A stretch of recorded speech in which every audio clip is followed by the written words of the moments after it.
Francis Ngannou is 10 years old and his hands are bleeding. Not the clean bleeding of a cut. The deep, bone-level bleeding that happens when calluses rip open from the root. He wraps them in strips torn from an old shirt his mother cannot afford to replace and keeps shoveling. Stopping means his family does not eat. This is Beatty, Cameroon, mid-1990s.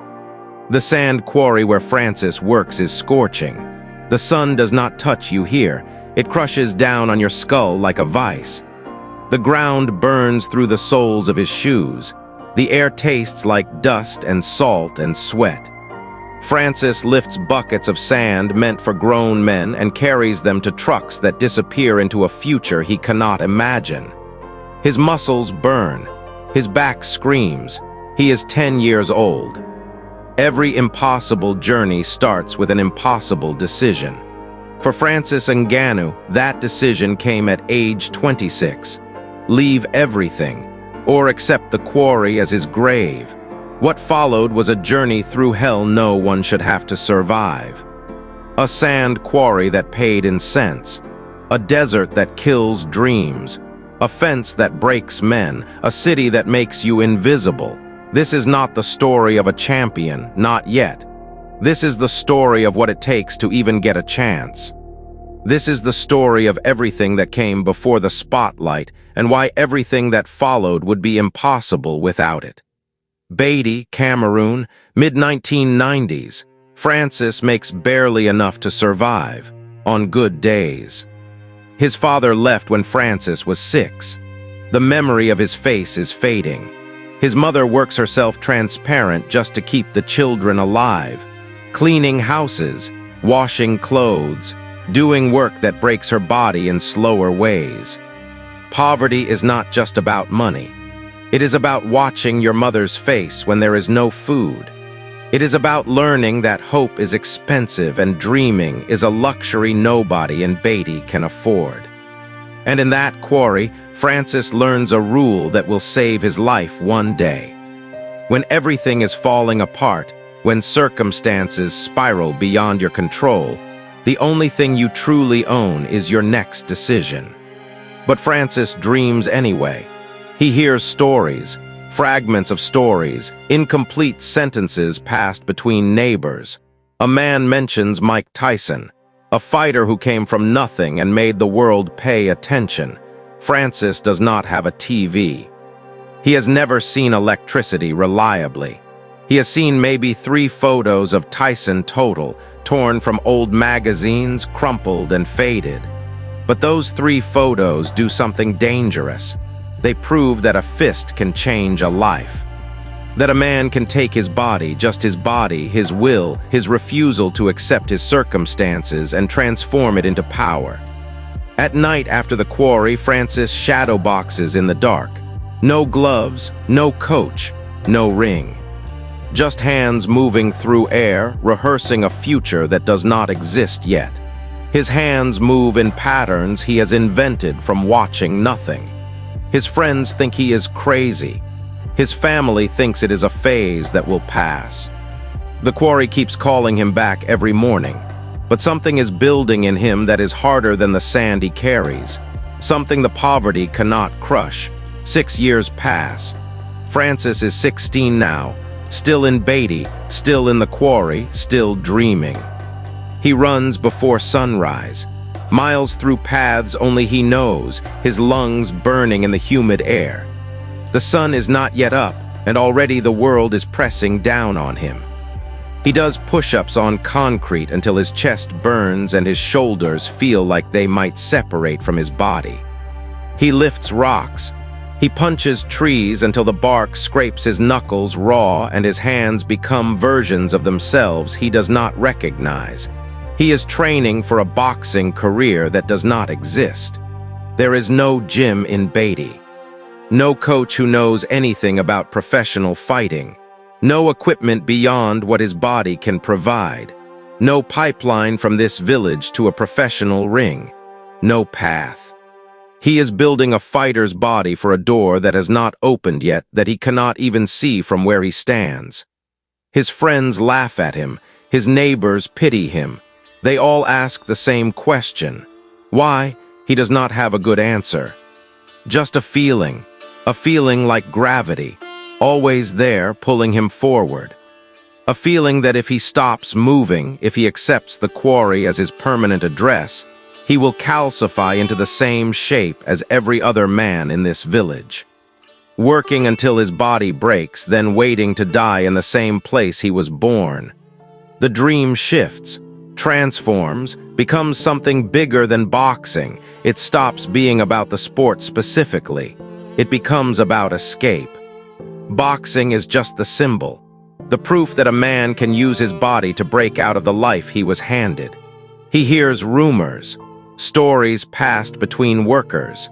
A gym exists in Douala, the biggest city in Cameroon, hundreds of miles away.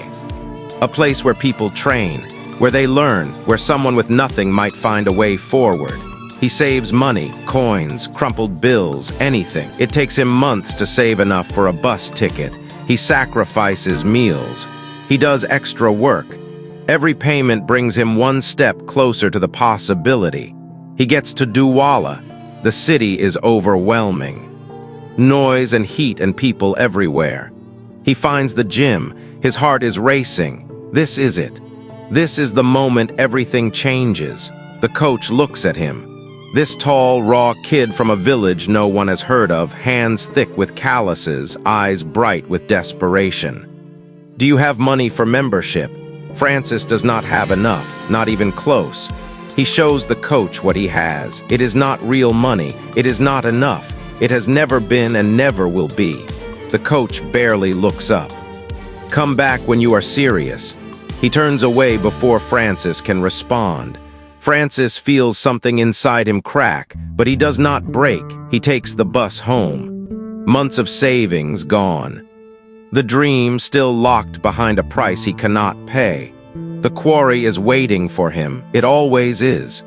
But here is what breaks differently in Francis than in most people. The rejection does not kill the dream. It clarifies it. The question forming in his mind. If the door will not open here, where will it open? The answer terrifies him. Somewhere else. Somewhere far away. Somewhere that requires leaving everything behind. It means leaving his mother. Leaving the only place he has ever known. It means risking everything on a possibility, but staying is also a risk. Staying is choosing a slow death. He goes back to the quarry, but now he trains differently. He trains like a man with a deadline. He trains like a man preparing to leave. 2012.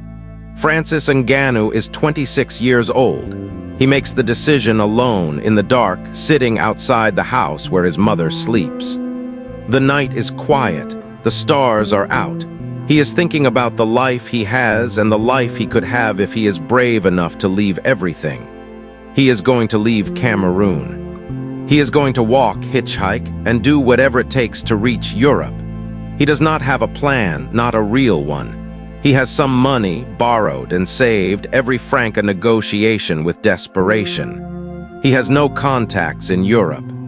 No legal pathway. No guarantees, no safety net. Just the wild hope that somewhere across the desert and the sea there is a door that will open. He tells his mother in the morning. She cries, not loud. Quiet, exhausted crying.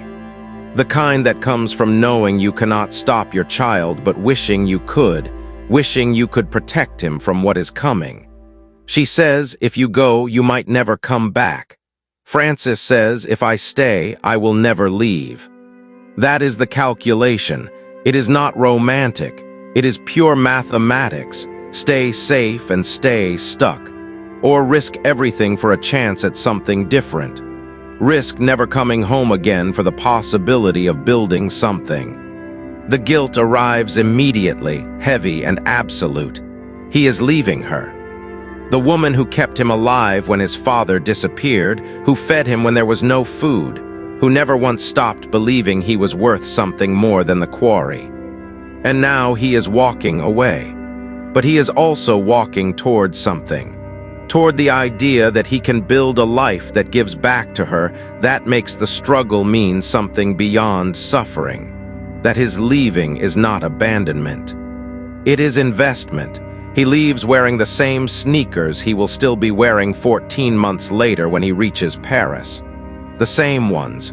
They will not survive the journey intact, but neither will he. No ceremony, no grand moment. Just a hug that lasts too long and a promise he has no right to make. I will come back successful. He starts walking north. The question now, can I survive what is coming? He has no answer, but for the first time he is asking. The Sahara Desert, 2012-2013. Francis is in the back of a pickup truck with 24 other people. Human bodies pressed together like cargo, like freight. The heat is crushing. Not metaphorically, but physically crushing, pressing down on his chest until breathing feels like a luxury.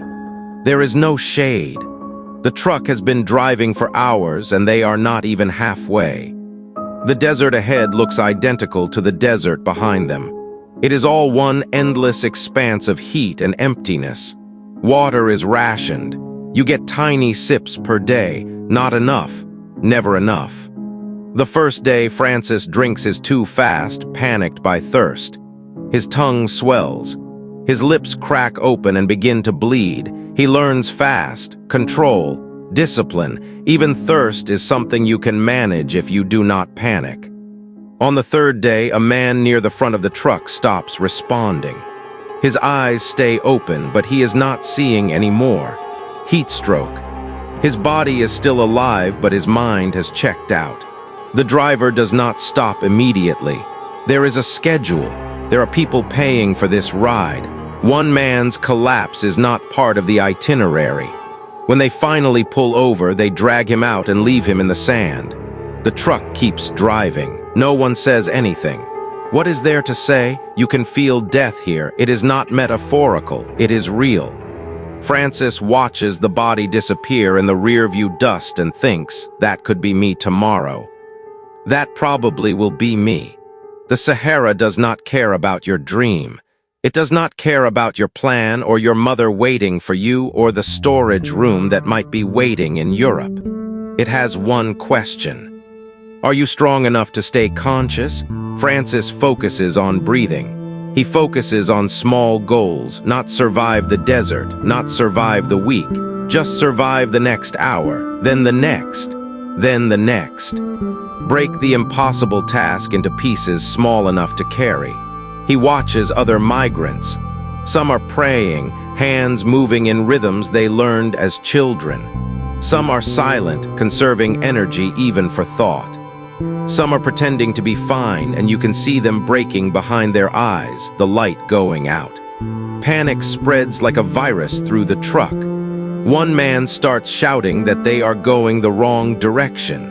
Another man tells him to shut up. The fear is turning into anger.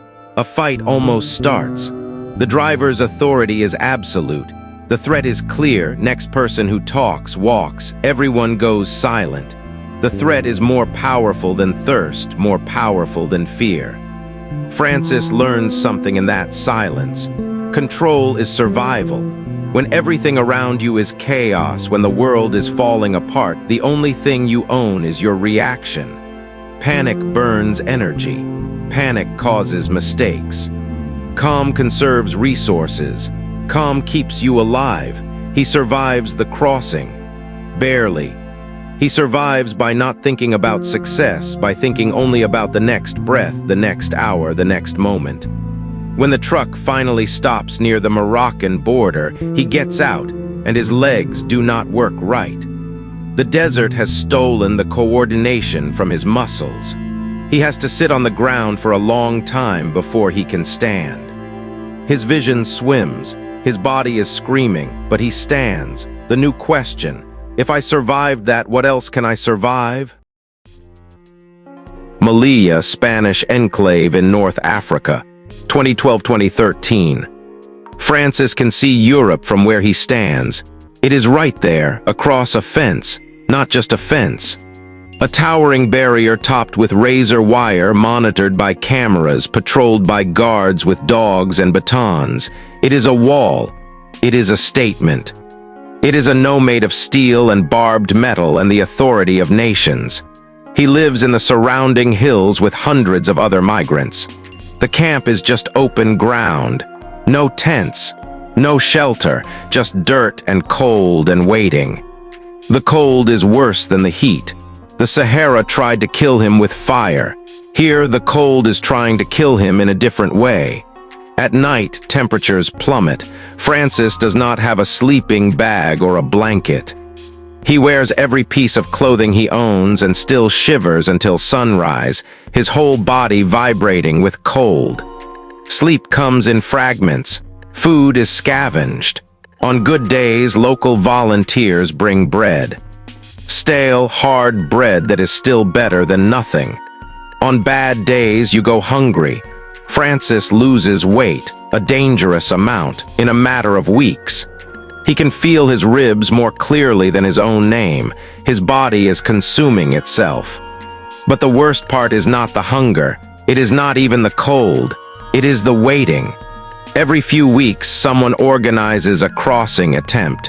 You assemble in the dark. You wait until the patrol shifts. You wait until the fog rolls in thick enough to hide in. You wait for a moment when the odds tilt from impossible to maybe. You wait until you cannot wait anymore. Francis tries 6 times.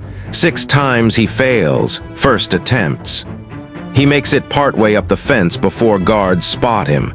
The adrenaline is so high he barely feels the first impact. Tear gas. His eyes explode with burning. He cannot see. He falls hard, lands badly on his shoulder, and cannot lift his arm for days. The pain is sharp and specific, and it humbles him. He is not ready, but the fence does not care if you are ready. Middle attempts.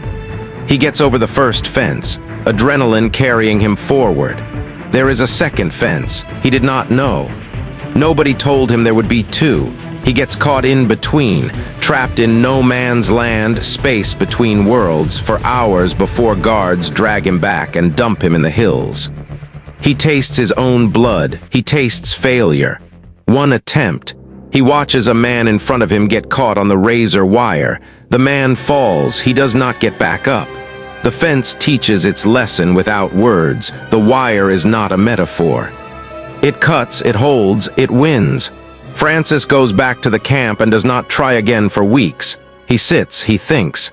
He watches people come and go, succeed and fail, try and die. This is where most people break.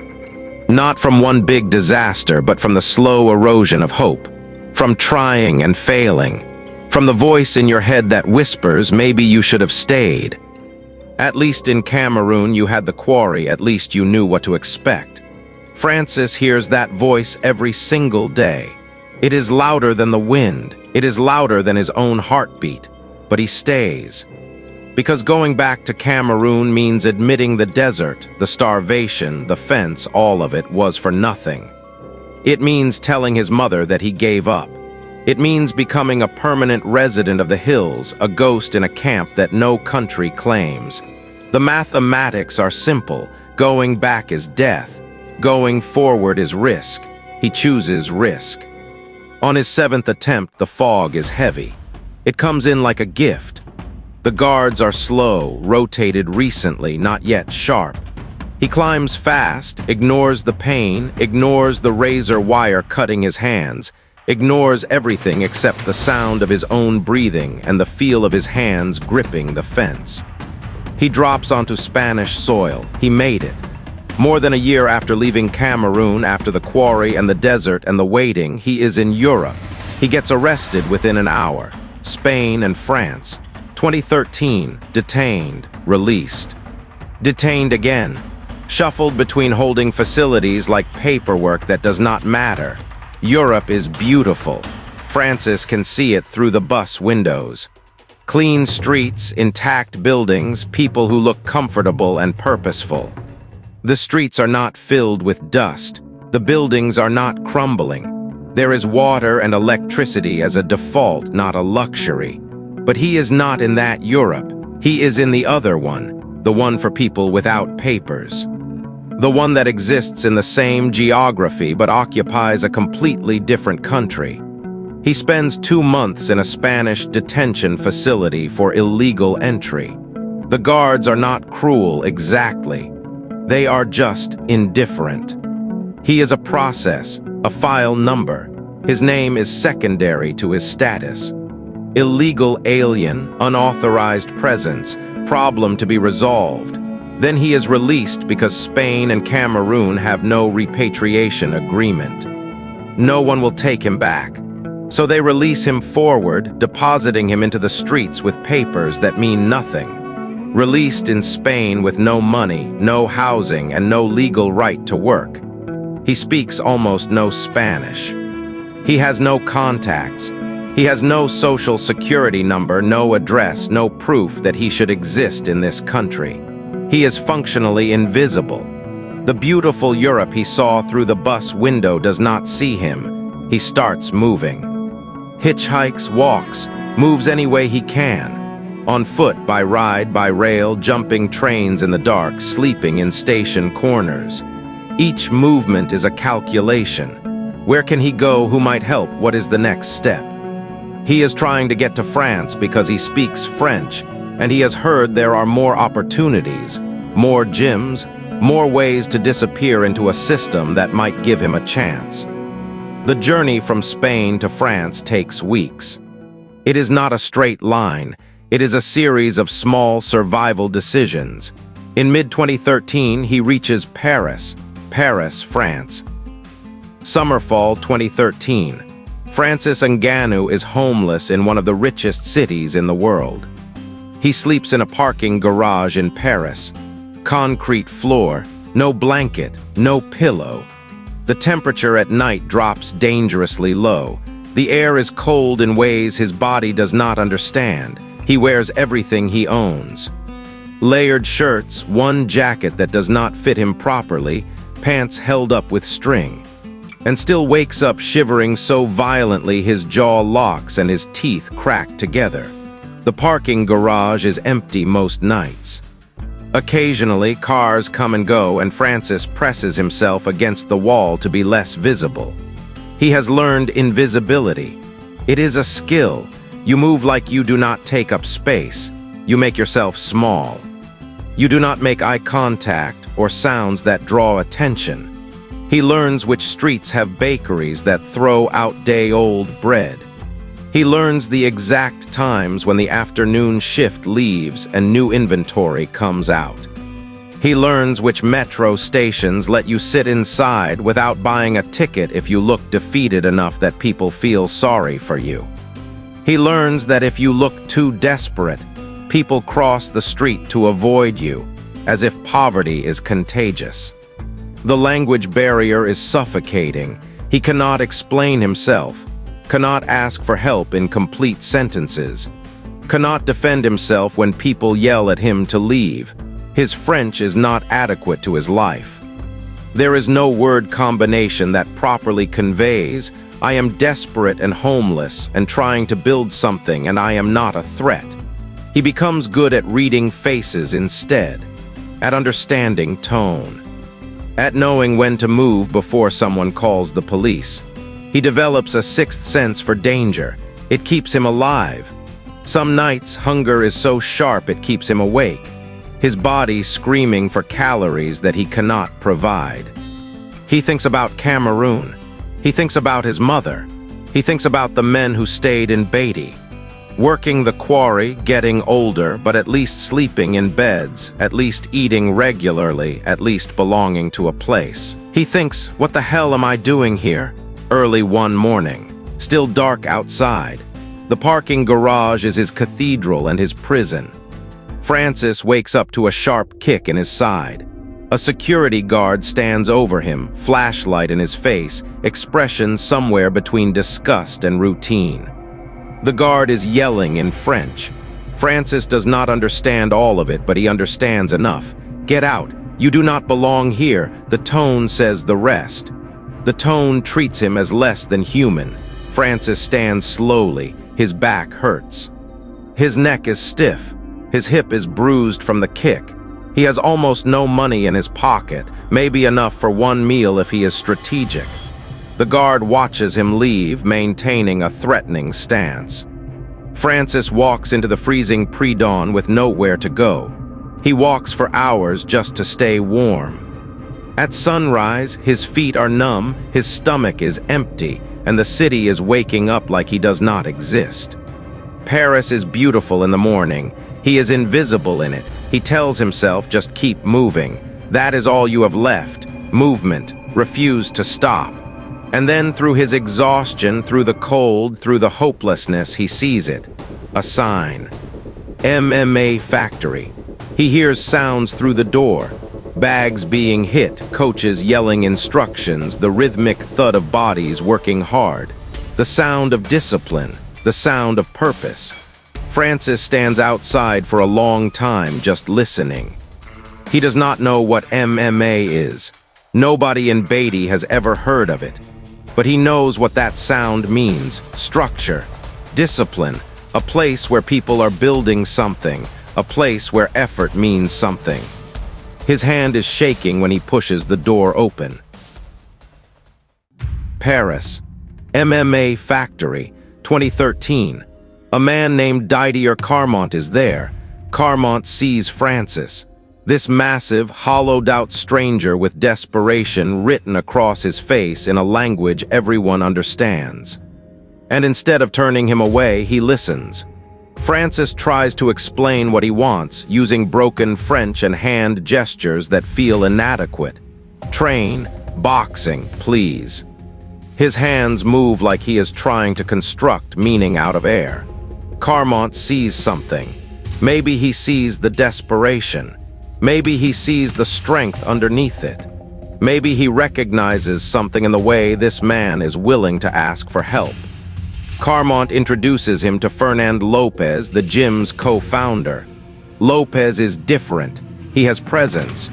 He has built something here. He asks questions, not questions designed to dismiss, but questions designed to understand. Where are you from? Where are you staying? Francis hesitates.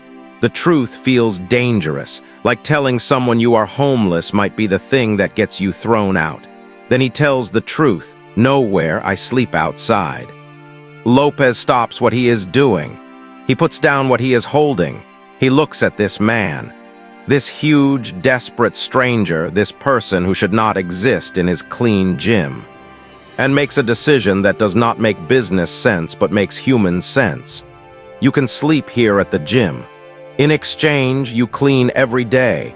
And you train. Francis does not cry.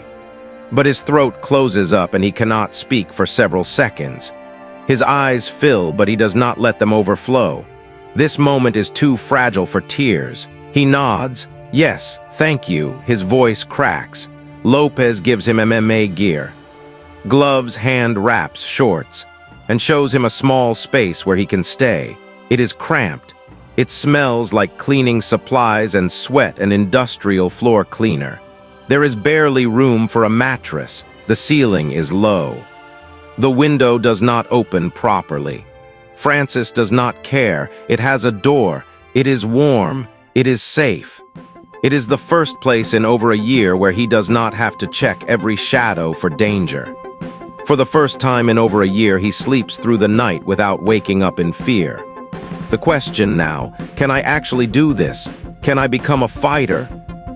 August 2013, MMA Factory. His first sparring session is a disaster.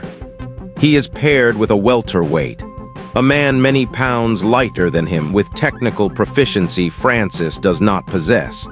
Francis thinks, I will be fine, I am bigger, I am stronger. I have survived the desert and the fence. I can survive this. Seconds later, he is on his back, confused about how he got there. The smaller man took him down easily. A simple technique that Francis did not know how to defend. The man slides into mount, controls him like a child riding a toy. Francis tries to explode out of it. He uses pure strength and power. He burns all his energy in seconds. The man stays calm, stays light, adjusts his position, and sinks in a rear-naked choke. Francis taps, gasping, his heart pounding not from exertion but from humiliation. He is 27 years old and he has been destroyed by a smaller man. Lopez watches from the corner. His expression is neutral. After the round, he walks over. "You know what your problem is?" Francis shakes his head. He knows his problems. He is old. He is untrained. He is desperate. You think strength is enough. It is not. Strength means nothing without skill. Technique beats strength. Calm beats anger. Speed beats power. You want to fight in MMA? You need to learn how to be controlled without panicking. You need to learn how to breathe when someone is on top of you. You need to learn when not to use power. Francis does not argue. He is too tired to argue. His ego is already demolished. There is nothing left to protect. That becomes the pattern. Train, get dominated, clean the mats, sleep in the gym, repeat. Every day the same rhythm. Get beaten. Learn, survive, try again. Some nights, lying on that mattress in that small room, he thinks about quitting. His body hurts. A deep, fundamental pain that lives in his muscles and bones. His ego hurts worse. He is 27 years old, learning a sport that most people start as teenagers. He is years behind everyone. He is older. He is slower. He is learning things that his younger, more athletic peers learned automatically. But then he remembers the desert. He remembers the fence. He remembers the parking garage. He remembers the kick from the security guard. If I could survive that, I can survive being a beginner. So he stays. He learns to defend takedowns, the basic movements that prevent someone from throwing you on your back. He learns to control his breathing, to breathe around pressure, to breathe through fear. He learns that winning a fight starts with not losing your mind in the chaos. He learns that technique is the language of fighting, and he has to become fluent. Slowly, painfully slowly, one day at a time, one technique at a time, he starts improving. The welterweight who destroyed him in month 1 can no longer touch him in month 3. He is learning faster than normal because he is training like his life depends on it. Because in some way it does. Late 2013, 4 months after sleeping in that parking garage, Francis gets his first amateur fight. It is in a small venue outside Paris, maybe a few hundred people in the crowd. No cameras, no commentary, no broadcast, just 2 men and a cage and a moment that will change everything. His opponent is experienced. Multiple fights, winning record, the kind of professional that amateurs are supposed to fear. Francis is making his debut. He should be intimidated. By all metrics, he should lose. In the locker room, his hands are shaking, not from fear. From adrenaline. From the feeling that this moment right here is the first time in his life he is fighting for something instead of just surviving. This is not about escape anymore. This is about building. The bell rings. Francis is too eager.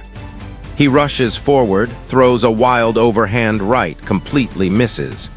His opponent is calm, experienced, waiting for exactly this kind of amateur mistake. The man circles, lands a precise leg kick, lands a clean jab.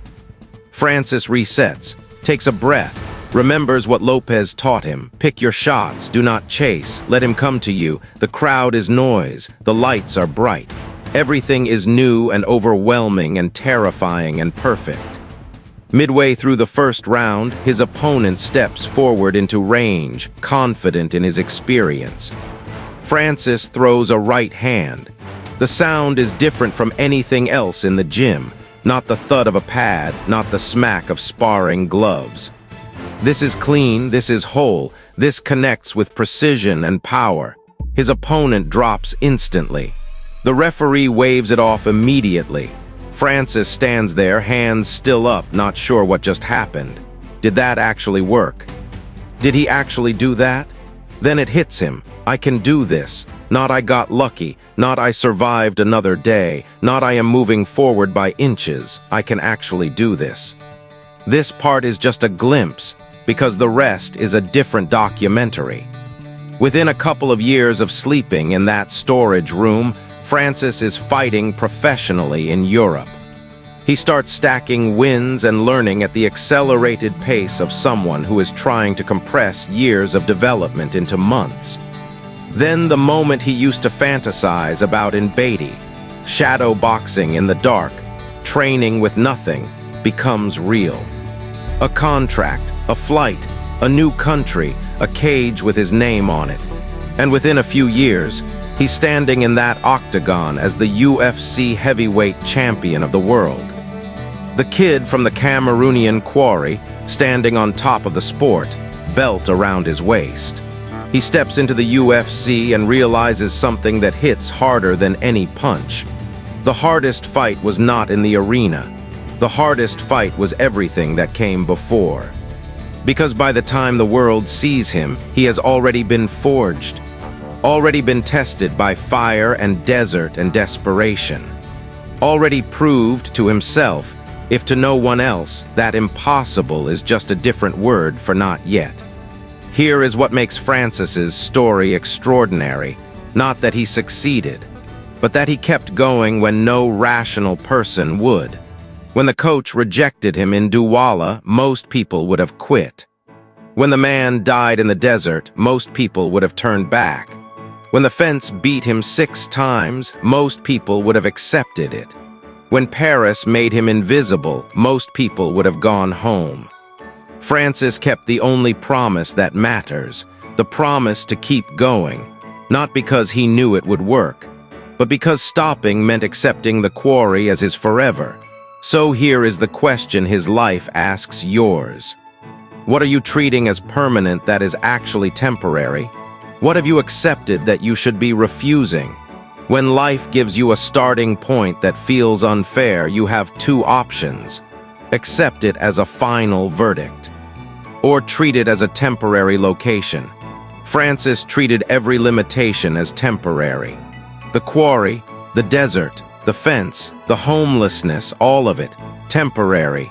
He kept moving, and that simple refusal, repeated every single day, turned into a life that looks impossible from the outside. Not as a one-time decision, but as a daily practice. Every morning, refuse. Every setback, refuse. Every voice telling you to quit, refuse. Francis Ngannou went from carrying sand that broke his hands to fighting on the biggest stages on earth. But none of that would have happened if he had accepted the quarry as his life. Your starting point does not decide your finish. Your refusal to quit decides it. If he kept going from that starting point, then you can keep going from yours. What are you refusing to accept?